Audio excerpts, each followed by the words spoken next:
Welcome to daily fact. आज हम बात करेंगे सुप्रीम कोर्ट के रिसेंट वर्डिक्ट के बारे में।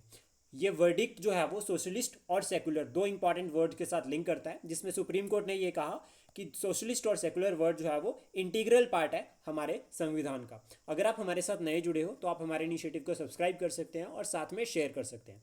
आज हम डिस्कस करेंगे एक तो सोशलिस्ट और सेकुलर वर्ड, प्लस साथ में जो रिसेंट पेटिशन जो फाइल की गई थी जिसको सुप्रीम कोर्ट ने रिजेक्ट किया, प्लस साथ में हम बेसिक बैकग्राउंड भी देखेंगे कि जो हमारी कॉन्स्टिट्यूट असेंबली थी उन्होंने क्या कहा था सोशलिस्ट और सेकुलर वर्ड को, प्लस 42nd अमेंडमेंट जो हमारी 1976 में हुई थी उसको भी जो है वो हम यहाँ पर स्टडी करेंगे। तो आप हमारे साथ लास्ट तक जुड़े रहिएगा, आपको यहाँ से बहुत सारी इन्फॉर्मेशन जो है वो प्री और मेंस दोनों के लिए मिलने वाली है। तो शुरुआत करते हैं। सुप्रीम कोर्ट ने जो है वो ये अफ्रीम किया है कि सोशलिस्ट और सेकुलर जो है वो इंटीग्रल टू द कॉन्स्टिट्यूशन है, जो कि बेसिक स्ट्रक्चर है। दैट मीन्स इन्होंने रिजेक्ट किया है पेटिशन को कि इन्हें जो है वो प्रेम्बल से रिमूव कर देना चाहिए। तो सबसे पहले तो ये क्लियर होता है कि जब ओरिजिनली हमारा जब संविधान बनाया गया था तो उसमें जो प्रेम्बल था वहां पर आपका सोशलिस्ट और सेकुलर ये दो वर्ड्स नहीं मेंशन किए गए थे। ये ऐड किए गए हैं 42nd अमेंडमेंट एक्ट से। 1976 में अमेंडमेंट हुई थी जिसके तहत जो है वो वर्ड्स को ऐड किया गया था। अब यहाँ पर जो इम्पॉर्टेंट है कि जो पेटिशन जो फाइल की गई थी उसमें ये क्लेम किया गया था कि inclusion of socialist and secular terms in the 42nd constitutional amendment act 1976 was unconstitutional. ये एक अनकॉन्स्टिट्यूशनल है because of the fix date of adoption of 26 November 1949, और उसके बाद ये अमेंडमेंट हुई है 1976 में। तो दैट मीन्स ये क्या कर रही है, एक रिट्रोस्पेक्टिव इफेक्ट जो है वो हमारे संविधान के से जो है वो लेकर आ रही है। तो इसमें पेटिशन ने ये कहा, पेटिशनर जो था उसने ये क्लेम किया था, लेकिन सुप्रीम कोर्ट ने इसको रिजेक्ट किया और सुप्रीम कोर्ट ने ये कहा कि जो आपका सोशलिस्ट और सेकुलर है ये क्या है, बेसिक स्ट्रक्चर का जो है वो पार्ट है। अब हम डिस्कस करते हैं कि आर्गूमेंट जो उस टाइम पे हुए थे इंक्लूजन के लिए कॉन्स्टिट्यूट असेंबली में। तो सबसे पहले 15 नवंबर को प्रोफेसर के टी शाह थे। 15 नवंबर 1948 में प्रोफेसर के टी शाह ने जो है वो ये प्रपोज किया था कि जो आपका सेकुलर और सोशलिस्ट वर्ड है इनको प्रेम्बल में ऐड करना चाहिए, बट असेंबली ने रिजेक्ट कर दिया था। फर्दर इसके बाद यहाँ पर अटेम्प्ट और भी किया था कि सेकुलर वर्ड को जो है वो आर्टिकल 18 में जो है वो इंसर्ट कर देना चाहिए, लेकिन कॉन्स्टिट्यूट असेंबली ने इसको भी जो है वो डिसमिस कर दिया था। डिसमिस करने का जो मेन कारण था वो ये था कि we are already doing this. हम डायरेक्ट वर्ड मेंशन करके ही जो है वो उतना प्रूफ नहीं कर पाएंगे जितना हम ऑलरेडी कर रहे हैं। यानी कि राइट टू रिलीजन हमारे पास ऑलरेडी है जो कि सोशलिस्ट नेचर को बताता है, या सेकुलर नेचर को जो है वो हाईलाइट कर रहा है, और वेलफेयर जो है वो वेलफेयर प्रिंसिपल जो है वो ऑलरेडी सोशलिस्ट आइडियोलॉजी को प्रमोट कर रहे हैं। यानी कि राइट टू रिलीजन जो है वो आपका कहाँ पर जा रहा है, सीधा सेकुलरिज्म से लिंक कर रहा है, जो हमारा फंडामेंटल राइट है वो प्रोविजन ऑलरेडी है। सोशलिस्ट की अगर हम बात करें तो वेलफेयर इक्वालिटी हम प्रमोट कर रहे हैं, abolition of untouchability, abolition of titles, साथ में हम इक्वल फ्री लीगल एड दे रहे हैं। तो इससे ये क्या, ये सब किस में क्लियर होते हैं, वेलफेयर प्रिंसिपल में। दैट मीन्स वेलफेयर कौन प्रमोट कर रहा है, स्टेट। तो कहीं ना कहीं ये सोशलिस्ट जो है वो प्रिंसिपल्स इंक्लूड होते हैं। तो ऐसा यहाँ पर कहा गया कि ऑलरेडी हमारे संविधान का पार्ट है, ऐसे वर्ड्स जो है वो हम ऐड करने जरूरी नहीं है। ऐसा इस टाइम पे जो है वो कॉन्स्टिट्यूट असेंबली में एक प्रोविजन रखा गया। देन उसके बाद जब ये वर्ड्स ऐड किए गए तो इसमें इंपॉर्टेंट हमारे लिए हो जाता है कि ये वर्ड्स ऐड करने से हमें क्या क्लियर होता है। सबसे पहला पॉइंट, तो सबसे पहले तो याद रखना कि प्रेम्बल को अमेंड किया जा सकता है। प्रेम्बल में अगर वर्ड ऐड हुए तो दैट मीन्स प्रेम्बल में जो है वो अमेंडमेंट हो सकती है, पहला पॉइंट। सेकंड पॉइंट हमें याद रखना है कि ये वर्ड्स ऐड करने का मतलब क्या हो गया कि हमारा जो संविधान है वो क्या है, एक लिविंग डॉक्यूमेंट है, और लिविंग डॉक्यूमेंट है और इवॉल्विंग इन नेचर है। यानी कि जैसे जैसे सोसाइटी में चेंजेस आएंगे वैसे वैसे हमारे संविधान को भी मॉडिफाई किया जा सकता है, और ये हमारे संविधान का एक सेलियंट फीचर भी है। अब हम डिस्कस करेंगे वेस्टर्न कंसेप्ट ऑफ सेकुलरिज्म किस तरह से डिफरेंट है इंडियन कंसेप्ट से। तो सबसे पहले हम डेफिनेशन की बात करते हैं। तो वेस्टर्न जो कंसेप्ट है वो strict separation of religion from the state है, यानी कि सरकार और रिलीजन को दोनों को स्ट्रिक्टली सेपरेट करना वेस्टर्न कंसेप्ट के अंडर आता है। इसमें हम फ्रांस को इंक्लूड कर सकते हैं कि रिलीजन जो है वो सेपरेट है स्टेट से। इंडियन कंसेप्ट में अगर हम बात करें, not strictly separated between religion and the state, जो स्ट्रिक्ट सेपरेशन नहीं है। और हमारे यहाँ पर कहा है कि हम जो है, हमारी सरकार जो है वो सभी रिलीजन्स को प्रमोट करेगी, सभी रिलीजन्स को एक साथ इक्वल रिस्पेक्ट देगी। तो इसको कहा जाता है पॉजिटिव सेकुलरिज्म, जो यहाँ पर वर्ड इंक्लूड होता है। जैसे फॉर एग्जांपल एक टेम्पल एंट्री एंड क्रिमिनलाइजिंग ट्रिपल तलाक। ट्रिपल तलाक एक रिलीजियस जो है वो एक रिलीजियस कंसेप्ट था जिसको जो है वो क्रिमिनलाइज डिक्लेयर किया। तो ये इसका मतलब क्या होगा कि वेलफेयर प्रमोट करने के लिए हम जो है वो सेकुलरिज्म को प्रमोट करेंगे। देन उसके बाद रोल ऑफ रिलीजन की अगर हम बात करें तो religion is often seen as private matter. जो आपका वेस्टर्न कंसेप्ट है, यहाँ पे रिलीजन को जो है वो प्राइवेट मैटर जो है वो समझा जाता है, और जिसमें स्टेट जो है वो न्यूट्रल रहती है। लेकिन हमारे यहाँ पर स्टेट क्या करती है, स्टेट जो है वो सारे रिलीजन्स को प्रमोट करती है एक साथ। गवर्नमेंट की ऑब्लिगेशन होती है कि यहाँ पर जो मतलब अगर हम बात करें, government has no obligation. Government की ऑब्लिगेशन में हम बात करें तो गवर्नमेंट की जो है वो कोई ऑब्लिगेशन नहीं है टू एंडोर्स और सपोर्ट एनी रिलीजन। लेकिन यहाँ पर गवर्नमेंट जो है वो expected to treat all religions equally and ensure their free respect in society, sorry their fair respect in society. Free and fair respect जो है वो सोसाइटी में जो है वो गवर्नमेंट जो है वो ये प्रमोट करती है, गवर्नमेंट की ऑब्लिगेशन है एक तरह से। देन उसके बाद इंडिविजुअलिज्म वर्सेस कलेक्टिविज्म।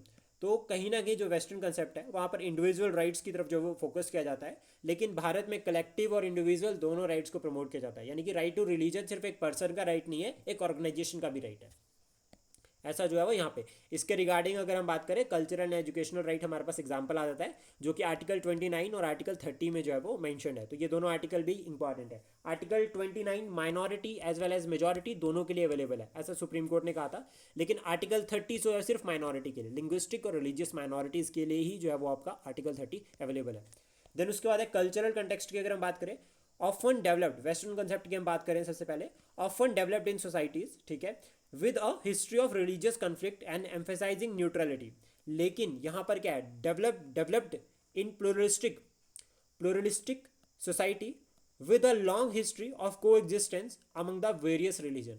यानी कि कल्चरल जो है वो यहाँ पर जो है एक प्लूरल जो है वो नेचर सोसाइटी का देखा जाता है, लेकिन यहाँ पर न्यूट्रल जो है वो एम्फेसाइज किया जाता है। एजुकेशनल इंस्टीट्यूशंस की अगर हम बात करें, public schools are typically secular, public school जो है वो टिपिकली सेकुलर होंगे।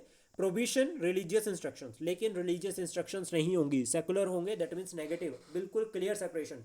यहाँ पर क्या है, एजुकेशनल इंस्टीट्यूशन में इंडियन कंसेप्ट में अगर हम बात करें तो स्कूल्स में इनकॉर्पोरेट रिलीजियस एजुकेशन, ठीक है, reflecting the cultural diversity of the community. For example Ramayana और महाभारत जो पढ़ाई जाती है, दैट वो जो है वो एक इसके अंडर पढ़ाई जाती है कि वो एक सब्जेक्ट है। और प्लस साथ में ये भी है कि जैसे कोई अगर स्कूल है, जैसे फॉर एग्जाम्पल की कोई सिख स्कूल है, तो वहाँ पर जो है वो गुरुमुखी में जो है वो पढ़ाया जा सकता है। तो ये जो है वो एक कंसेप्ट है जो यहाँ पर एजुकेशन इंस्टीट्यूशंस के लिए इंक्लूड होता है। देन उसके बाद role of Indian judiciary in shaping secularism. Plus एक पॉइंट हमें यहाँ पर और भी याद रखना है कि इंडियन कंसेप्ट में जो ये पॉजिटिव सेकुलरिज्म है, क्योंकि हमारे जो फंडामेंटल राइट्स है वो रीजनेबल रिस्ट्रिक्शन का पार्ट है। तो that means public order, law and order और हेल्थ, जब ये तीन कंसेप्ट जो है वो लाइमलाइट होते हैं, हाईलाइट होते हैं, तो उस केस में जो है वो आपके ये राइट्स जो है वो फंडामेंटल राइट रिस्ट्रिक्ट हो जाते हैं, जब फिर वो राइट टू रिलीजन हो या फिर जो है वो आपका राइट टू इक्वालिटी हो। तो ये जो है वो हमें ध्यान में रखना है।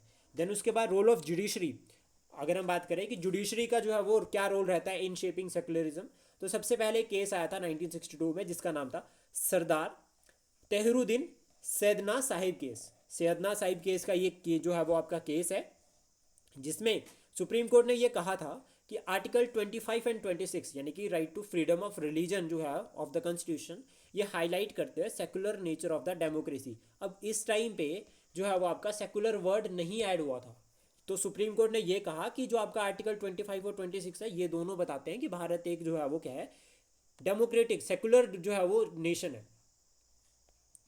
फिर उसका केशवानंद भारती केस हुआ 1973, इसमें भी सुप्रीम कोर्ट ने यह कहा था कि सेकुलरिज्म जो है वो बेसिक स्ट्रक्चर का पार्ट है।